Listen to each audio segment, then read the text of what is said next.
Channel पर पूरा 12 का जो कोर्स है बोर्ड के लिए, और फिर मैं अपलोड करूँगा जॉइंट के लिए पैरेलली, बोर्ड के लिए भी और जॉइंट के लिए भी। तो अगर आप लोग मेरे चैनल को सब्सक्राइब करते हो तो ईच एंड एवरी टॉपिक यहाँ पर हम डिटेल में डिस्कस करेंगे जो कि इम्पॉर्टेंट होगा फॉर योर बोर्ड प्रिपरेशन और जेई प्रिपरेशन। सो अगर आप सीबीएसई में हो या आईएससी में हो और एनी स्टेट बोर्ड, तो आपको ये हर एक लेक्चर बहुत ही यूज़फुल होगा आपकी प्रिपरेशन के लिए। और आप लोग अगर यदि इस चैनल को फॉलो करते हो, हर एक टॉपिक को ढंग से पढ़ते हो, तो आपका रिज़ल्ट जो है वो बहुत ही बढ़िया होगा for both JEE and boards. तो इसी क्रम में हम आज लेके आए हैं आपके लिए जो टॉपिक वो है रिलेशन। देखिए, इस टॉपिक में पढ़ने के लिए तो बहुत ज़्यादा कुछ नहीं है, लेकिन ये बेस है हमारा। तो बोर्ड में एक सवाल तो रिलेशन से ज़रूर आता है, आइदर वो आता है एमसीक्यू के फॉर्म में या लॉन्ग आंसर टाइप की प्रॉब्लम एक तो आता ही है। तो यहाँ पर हम लोग जो मेन फोकस करेंगे, यहाँ पर देखिए, तो यहाँ पर हम लोग मेन फोकस करेंगे क्या, यहाँ पर हम लोग मेन फोकस करेंगे एक तो है डेफिनेशन ऑफ रिलेशन, कि रिलेशन क्या होता है, ये एक हम यहाँ पर देखेंगे। और फिर देखेंगे हम यहाँ से टाइप्स ऑफ रिलेशन क्या होता है, टाइप्स ऑफ रिलेशन।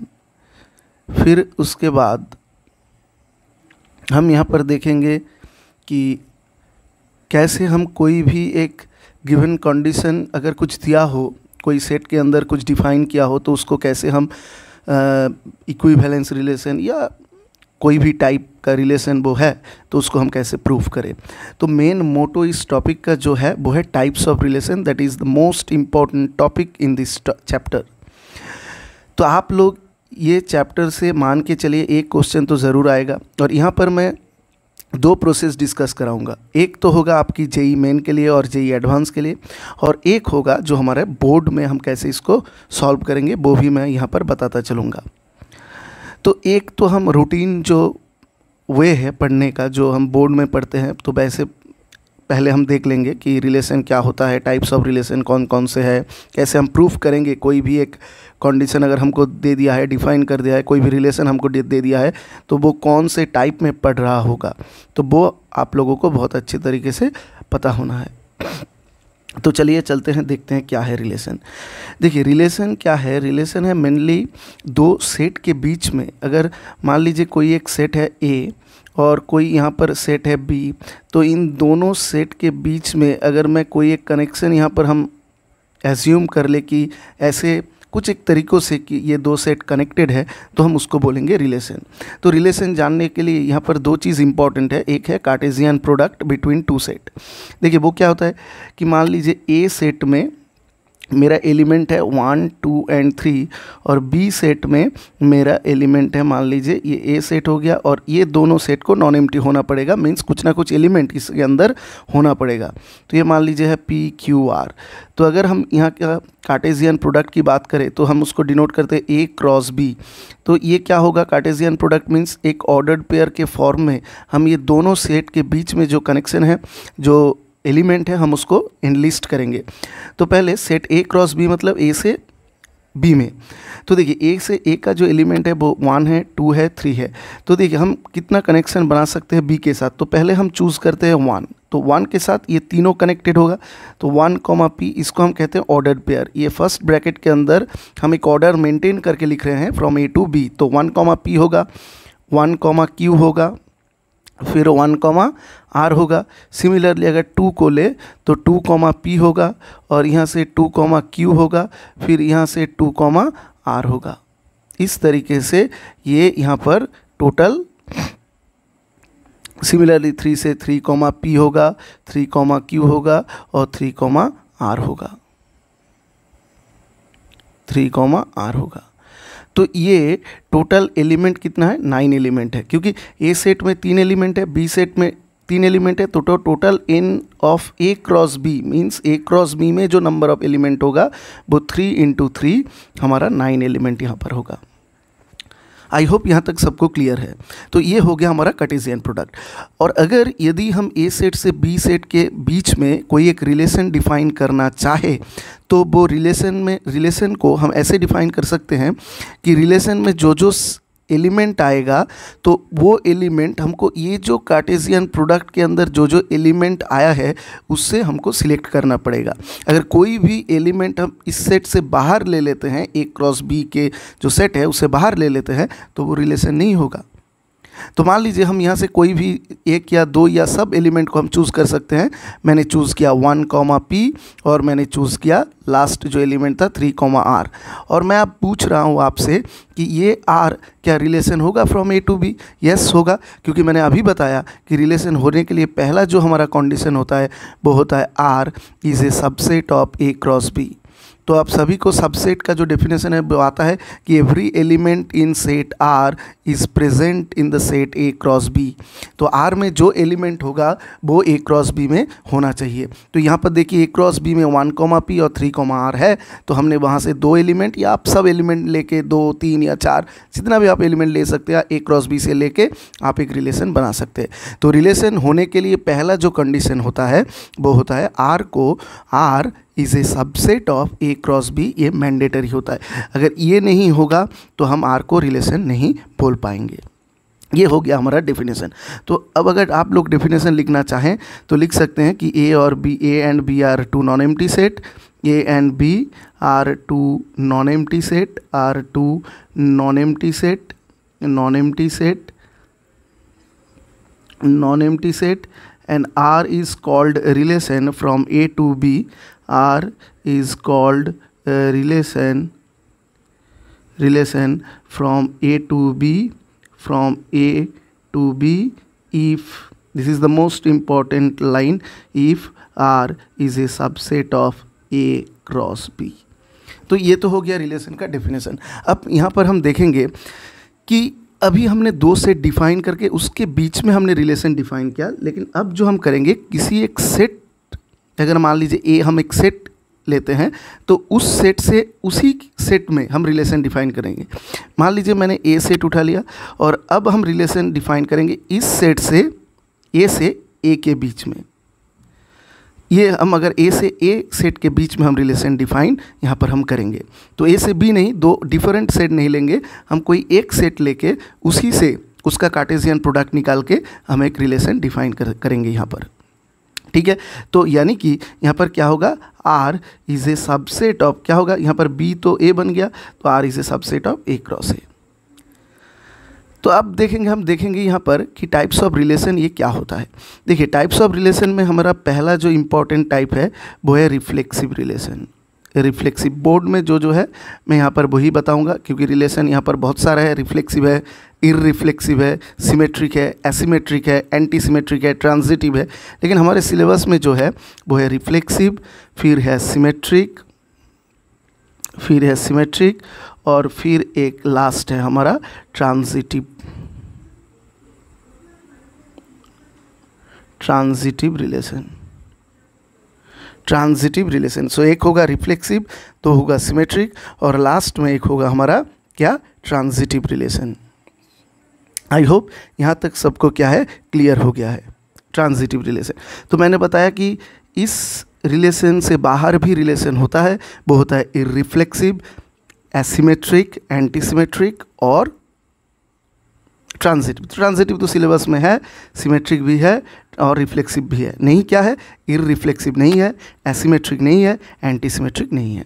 और एक है इक्विवेलेंस रिलेशन, और क्या है एक सिलेबस में, इक्विवेलेंस। और एक है पार्शियल ऑर्डर्ड रिलेशन, वो भी हमारा बोर्ड के सिलेबस में नहीं है।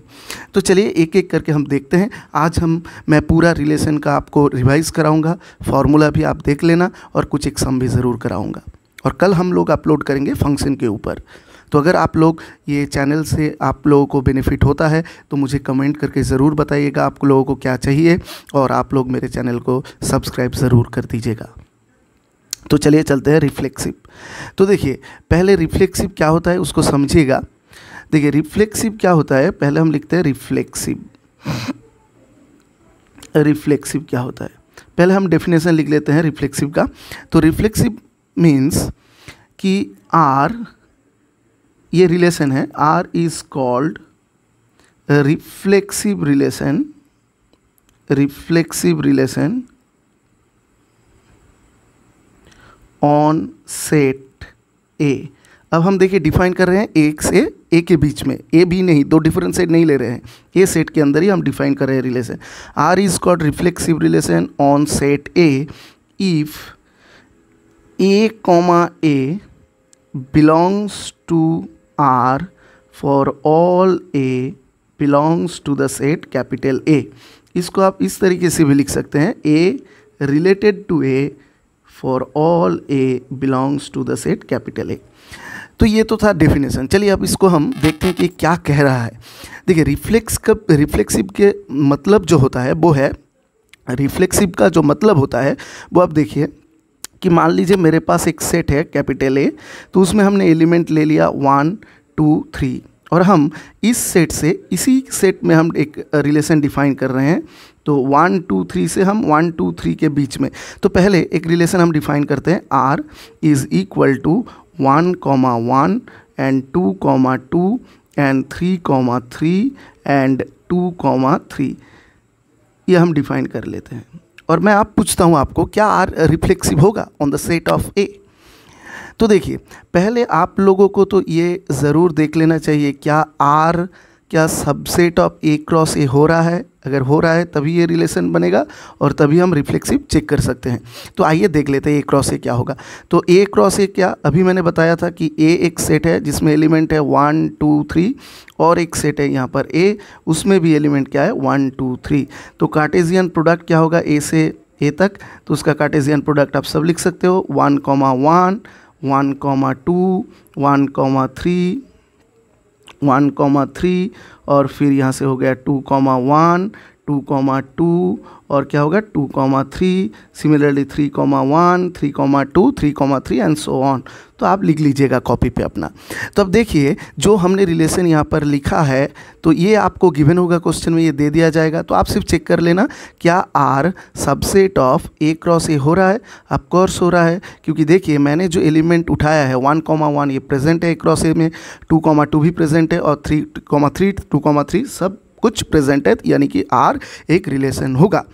हालांकि हम अब दिखाएंगे कि आर रिफ्लेक्सिव होगा। तो रिफ्लेक्सिव के लिए डेफिनेशन क्या बता रहा है, देखिए कि R is called reflexive if every element on the set A if A comma A belongs to R. मतलब कि अगर ये कैपिटल ए सेट के अंदर जो एलिमेंट है, क्या क्या एलिमेंट है यहाँ पर, 1 है 2 है 3 है, अगर ये तीनों एलिमेंट, पहले हम अगर 1 उठा ले तो रिफ्लेक्सिव होने के लिए ए सेट में जितना एलिमेंट है उन सभी एलिमेंट को एग्जैक्टली इस फॉर्म में, अगर हमने 1 उठाया तो 1 1 और सिर्फ एक एलिमेंट उठाने से नहीं होगा, ए सेट में जितना एलिमेंट है सबको उठाना होगा। किस तरीके से, इस तरीके से। अगर मैंने 1 उठाया तो हम देखेंगे 1 1, अगर हम 2 उठाया सबको उठाना होगा तो 2 2 और 3 3। ये सेट में इतनी एलिमेंट है 3 3, ये सारे जो एलिमेंट है वो आपको देखना होगा क्या आर में है। रिफ्लेक्सिव मीन्स रिफ्लेक्शन होगा खुद के साथ। तो ए सेट में क्या क्या एलिमेंट है 1 2 3, तो पहले हम अगर 1 उठाते हैं तो 1 का रिफ्लेक्शन क्या होगा, रिफ्लेक्ट कर रहा होगा खुद से खुद तक, तो 1 से 1 तक, तो 1 1 हो गया, 2 2 हो गया, 3 3 हुआ। ये देखिए ये तीनों ही आर के अंदर प्रेजेंट है, तो क्या हो गया, आर एक रिफ्लेक्सिव रिलेशन हो गया।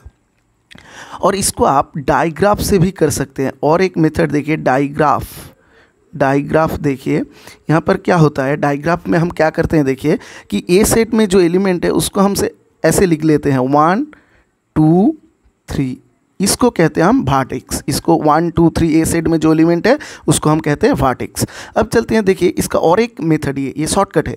देखिए आर रिलेशन में क्या है, 1 1 पे जा रहा है, तो 1 1 पे जा रहा है, ये हो गया। 2 2 पे जा रहा है, रिलेशन के अंदर जो है हम उसको ऐसे लिख रहे हैं। और 3 3 से 3 में जा रहा है, 3 3 में जा रहा है। और फिर देखिए 2 3 में जा रहा है, 2 3 में जा रहा है। अगर तीनों ही वर्टेक्स में अगर लूप बन रहा है तो ये रिफ्लेक्सिव होगा। अगर तीनों ही वर्टेक्स में लूप यदि बन रहा है, लूप मीन्स सेम से उस मैंने उससे उस तक, 1 से 1 तक, 2 से 2 तक, लूप मीन्स ऐसे सर्कल, अगर ईच वर्टेक्स में ऐसे सर्कल बन रहा है तो वो क्या होगा, रिफ्लेक्सिव ज़रूर होगा। क्लियर? आई होप ये सबको क्लियर है। तो एक एग्जाम्पल लेते हैं जो रिलेशन रिफ्लेक्सिव नहीं होगा। तो मान लीजिए मैंने ए सेट में जो लिया था वो वही लेते हैं, 1 2 3 1 2 3, और आर जो रिलेशन है हम ये ले लेते हैं 1 1 1 3 2 2 ये ले लेते हैं। फिर मैंने पूछा कि आर क्या रिफ्लेक्सिव होगा। अब आप बोलोगे कि नहीं होगा सर, क्योंकि यहाँ पर देखिए 1 1 प्रेजेंट है, 2 2 यहाँ पर प्रेजेंट है, लेकिन सर 3 3 प्रेजेंट नहीं है। ए सेट के अंदर जो जो एलिमेंट है उन सभी एलिमेंट को मैंने बताया कि अगर 1 है तो 1 1, 2 को लिया तो 2 2, 3 को लिया तो 3 3, ऐसे करके ए सेट का हर एक एलिमेंट को आर के अंदर रहना होगा, तभी आर क्या होगा, रिफ्लेक्सिव होगा, अदरवाइज नहीं होगा। तो आप देख सकते हैं इसको डायग्राफ से। तो 1 वर्टेक्स, 2 एक वर्टेक्स, 3 एक वर्टेक्स, आर 1 से 1 जा रहा है, 1 से 3 जा रहा है और 2 से 2 जा रहा है। तो देखिए 3 में कोई भी लूप नहीं बन रहा है, अगर 3 में भी लूप बनता तो ये रिफ्लेक्सिव हो जाता।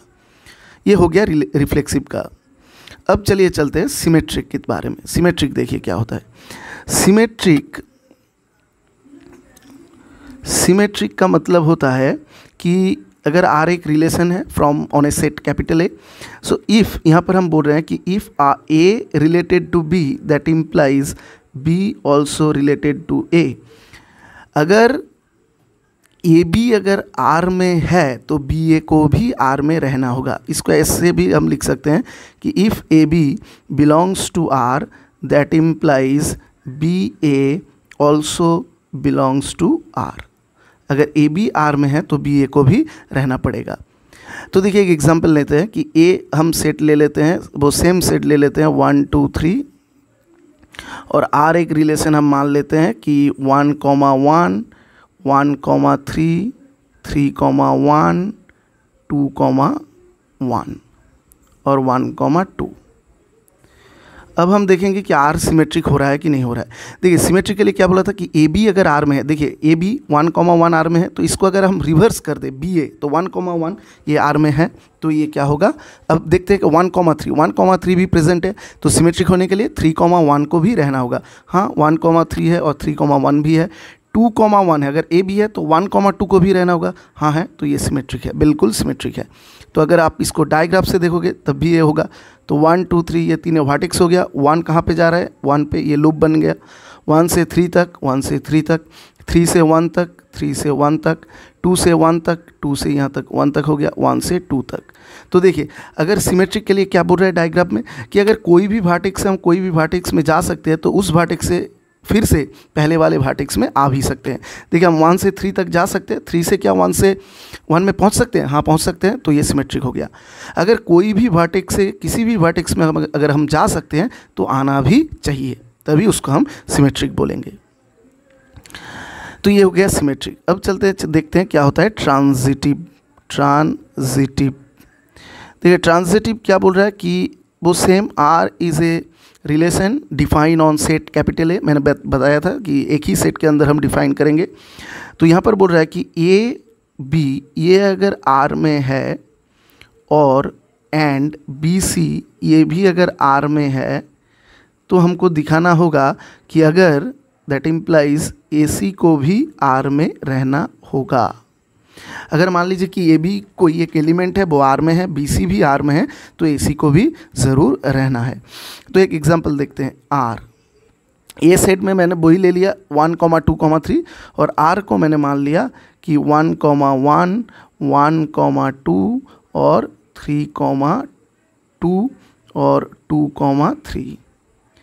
तो अब देखिए ये क्या ट्रांजिटिव होता है। देखिए पहले मैंने कोई भी एक एलिमेंट से शुरू किया। देखिए ये यहाँ पर 1 1 है, यहाँ से देखिए 1 2 है, ये ए बी, इसको हमने ए माना, इसको बी माना, तो बी से ख़त्म हो रहा है, 2 से ख़त्म हो रहा है। अब देखिए कौन सा यहाँ पर ऑर्डर पेयर है जो 2 से स्टार्ट हो रहा है। यहाँ पर ये देखिए ये बी हो गया और ये सी हो गया।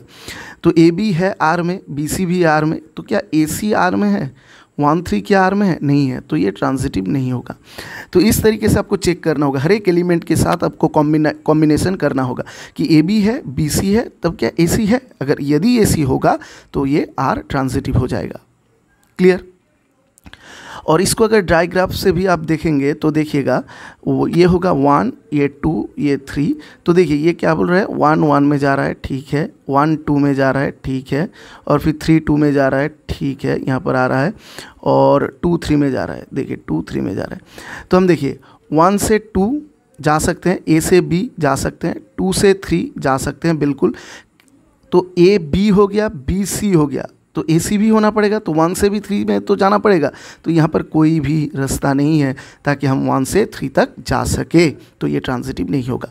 तो आप डायग्राफ से बहुत इजीली इसको आप बोल सकते हैं कि कोई भी एक रिलेशन रिफ्लेक्सिव, सिमेट्रिक या ट्रांजिटिव होगा कि नहीं होगा। ये तो रूटीन वर्क है और ये मैं आपको शॉर्टकट बता दिया, ये ट्रिक बता दिया मैंने आपको। और एक है हमारा इक्विवेलेंस। तो इक्विवेलेंस रिलेशन में क्या होता है कि अगर कोई एक रिलेशन रिफ्लेक्सिव भी हो, सिमेट्रिक भी हो और ट्रांजिटिव भी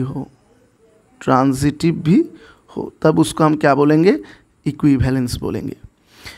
और यहाँ पर एक है नाल रिलेशन। तो नाल रिलेशन क्या होता है, अगर कोई एक रिलेशन है आपके पास, उसमें अगर जो फाई है, कोई भी अगर रिलेशन हमारा नहीं आए, कोई भी सेट से कोई भी सेट में अगर कनेक्शन ना हो, तो उसको हम क्या बोलेंगे, नाल रिलेशन।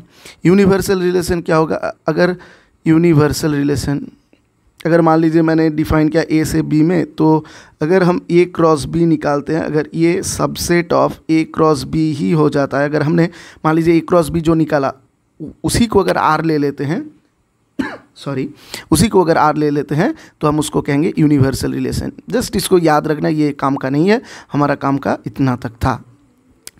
तो मैंने आपको ये पूरा जो रिलेशन का जो डेफिनेशन है वो रिफ्लेक्सिव, सिमेट्रिक, ट्रांजिटिव और इक्विवेलेंस मैंने आपको बता दिया।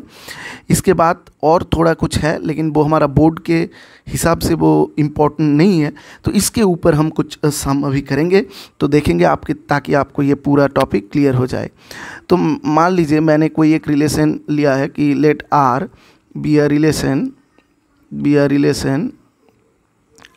रिलेशन, हम इसको डिफाइन करते हैं, मान लीजिए सेट ऑफ इंटीजर्स में, x y belongs to integer, हमने कोई सेट ले लिया, R be define on the set of integer, और हमने रिलेशन क्या लिया कि एक्स कॉमा वाई, ये एक्स वाई के साथ क्या होगा, कनेक्शन है, मैंने मीन्स आर कोई एक रिलेशन हमने डिफाइन किया on the set of integer में इंटीजर का सेट ले लिया, और उसी इंटीजर के सेट से हमने दोनों एलिमेंट उठा लिया एक्स कॉमा वाई, और वो दोनों एलिमेंट कहाँ से लिया, एक्स कॉमा वाई को जेड से लिया।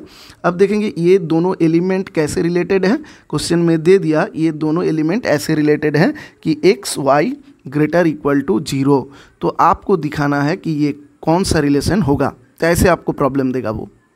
देखिए अभी हम जहाँ से शुरू किए थे, हम वहाँ पर हम इसको देखेंगे पहले एक एक करके। तो देखिए ये रिफ्लेक्सिव होगा कि नहीं होगा। तो रिफ्लेक्सिव में मैंने आपको बता दिया था कि हमको क्या दिखाना होगा कि अगर ए कॉमा ए कोई भी सेट के अंदर हम किसी भी एलिमेंट को अगर उठा ले, तो उस एलिमेंट से उस एलिमेंट तक हमने अगर मान लीजिए जेड से अगर कोई भी हम एक्स अगर उठा लेते हैं, तो एक्स कॉमा एक्स इस रिलेशन को सेटिस्फाई करना होगा। अगर वो करेगा तो वो रिफ्लेक्सिव होगा। तो मान लीजिए मैंने ये जो वर्ड लिखा है कि x comma y, x y belongs to Z, x Y greater equal to 0, तो हम रिफ्लेक्सिव के लिए क्या करेंगे, हमको दिखाना क्या होगा, खुद से खुद तक x comma x belongs to R है कि नहीं फॉर ऑल एक्स, ये कोई भी एक्स है इंटीजर से, मीन्स हम कोई पूरा जो इंटीजर का सेट है, अगर मान लीजिए हम उसमें से 1 भी उठा सकते थे, 2 भी उठा सकते थे, कुछ भी एलिमेंट हम उठा सकते थे, तो ये इसलिए हम इसको क्या कहेंगे कि फॉर स्मॉल एक्स, एक्स कुछ भी एलिमेंट हो सकता है सेट ऑफ इंटीजर का, तो वो एलिमेंट खुद के साथ अगर ये रिलेशन को होल्ड कर रहा है तो वो रिफ्लेक्सिव होगा। तो देखिए यहाँ पर x कॉमा वाई कैसे रिलेटेड है कि x Y greater equal to 0, तो x कोई भी इंटीजर है तो x कॉमा एक्स क्या होगा, देखिए ये y रिप्लेस हो गया x से, तो यहाँ पर भी जो हमारा था xy ग्रेटर इक्वल टू 0, यहाँ पर इस y को हम किससे रिप्लेस करेंगे, x से, तो ये बन गया x square greater equal to 0।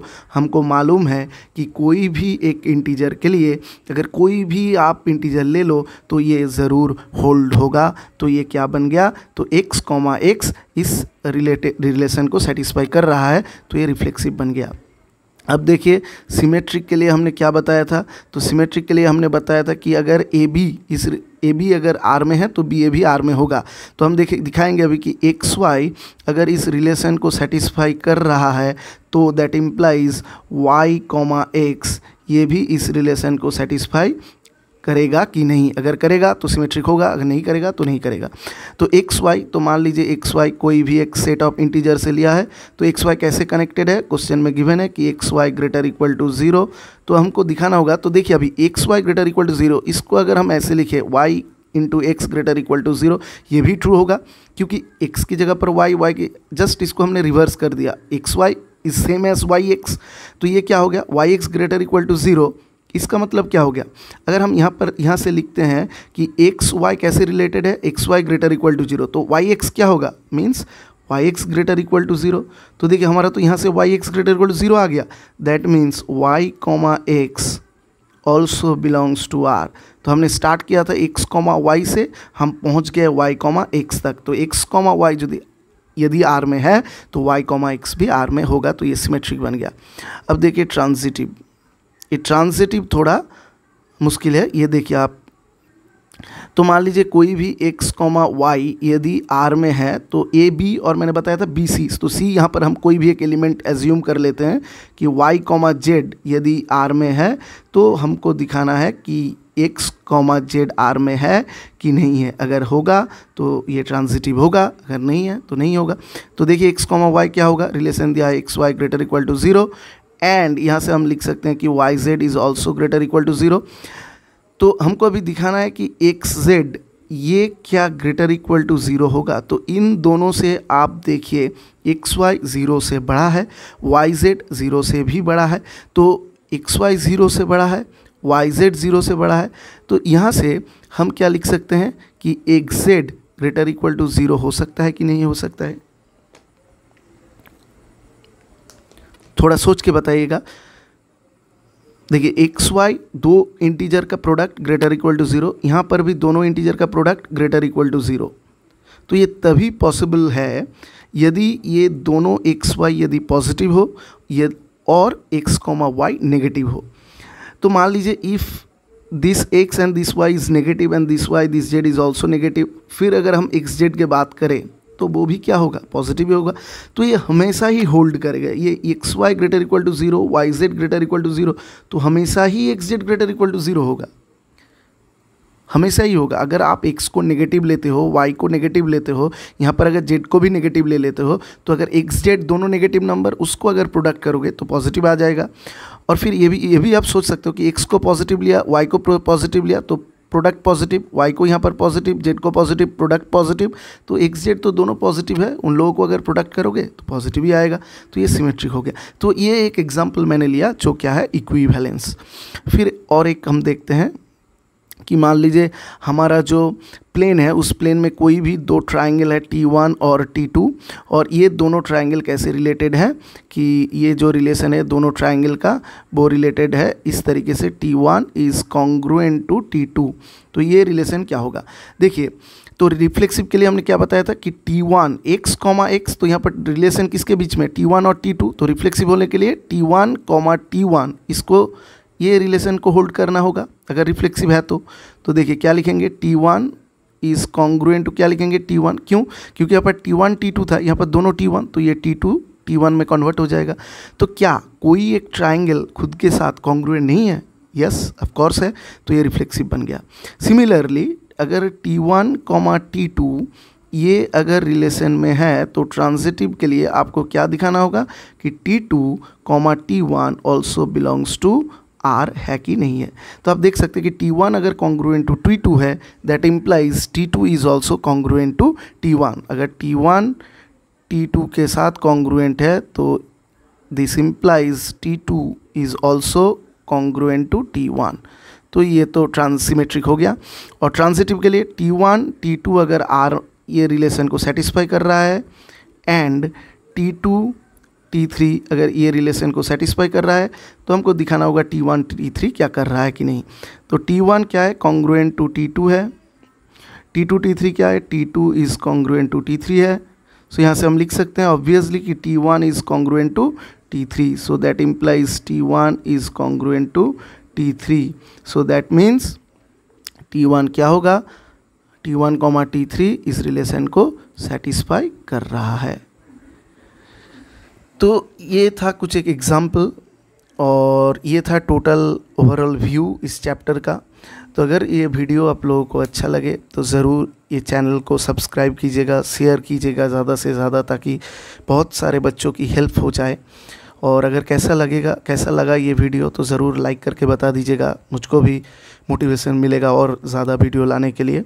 तो कल हम डिस्कस करेंगे फंक्शन जो चैप्टर है वो डिस्कस करेंगे यहाँ पर। तो कल फंक्शन डिस्कस करेंगे, फिर उसके बाद हम डिस्कस करेंगे इन्वर्स। ऐसे करके हमने पूरा जो 12 का जो टॉपिक है उस चैनल पे मैं अपलोड कर दूंगा। उसके साथ साथ जेई का भी वीडियो अपलोड करूंगा। आप लोगों की अगर कुछ राय है तो ज़रूर कमेंट में वो लिखिएगा, मुझको अच्छा लगेगा। Thank you and have a good day and good night.